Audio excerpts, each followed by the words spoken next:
આગળ વાત ભાવનગરની કરીએ। ભાવનગરમાં રોરો ફેરી સર્વિસમાં દારૂની હેરાફેરી સામે આવી છે। એલસીબી ટીમે ટ્રકમાંથી વિદેશી દારૂનો જથ્થો ઝડપી પાડ્યો। રોરો ફેરીમાં દારૂની પેટીઓ ભરી ટ્રક પહોંચ્યો હતો। જોકે ટ્રકમાં ચોરખાનું બનાવી 30 લાખનો દારૂ તેમાં સંતાડવામાં આવ્યો હતો। પોલીસે અર્જુન નટ અને વિક્રમસિંહ દેવડાની ધરપકડ કરી છે। વધુ માહિતી મેળવીએ સંવાદદાતા મયુર દવે જોડાયા છે।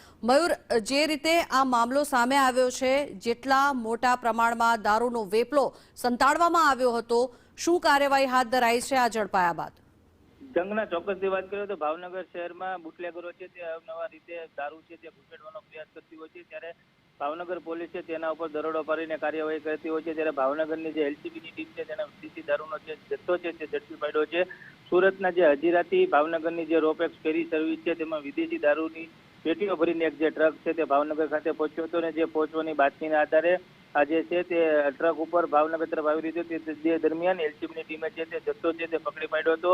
આ જે ટ્રક છે તેમાં ટ્રકમાં જે ચોરખાનું બનાવીને એમાં 197 પેટી જે દારૂની છે તે સંતાડવામાં આવી હતી, જેની કુલ કિંમત 30,54,000 રૂપિયા થાય છે, તે ઝડપી પાડવામાં આવી હતી। આ દરમિયાન જે તે પોલીસે અર્જુન નટ અને વિક્રમસિંહ દેવડા નામના જે રાજસ્થાનના જે બુટલેગરો છે તેની ધરપકડ કરી છે। આ ઉપરાંત આજે સુરતના જે રાજુભાઈ કરીને એક આદમી શખ્સ છે, આ ઉપરાંત રાજસ્થાનના અમરસિંહ અને રઘુવીરસિંહ નામના શખ્સ તે ફરાર છે, તેને શોધવા માટે જે તજવીજ છે તે હાથ ધરવામાં આવી છે। જંકના જી આભાર મયુર સમગ્ર માહિતી બદલ।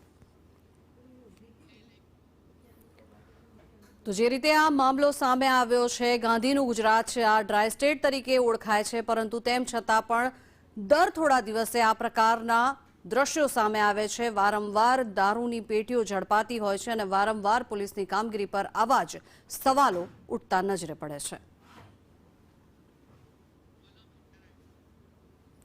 તો રોરો ફેરીમાં ટ્રક ઝડપી પાડવામાં આવ્યો। ટ્રકના ચોરખાનામાં ₹30 લાખનો દારૂ જે રીતે સંતાડવામાં આવ્યો હતો, અને ત્યારબાદ પોલીસની બાતમીને આધારે આ સમગ્ર મામલો સામે આવ્યો છે। રોરો ફેરીમાંથી દારૂની હેરાફેરીને ઝડપી પાડવામાં આવી અને તેની સામે કાયદેસરની કાર્યવાહી બુટલેગરો સામે કરવામાં આવશે।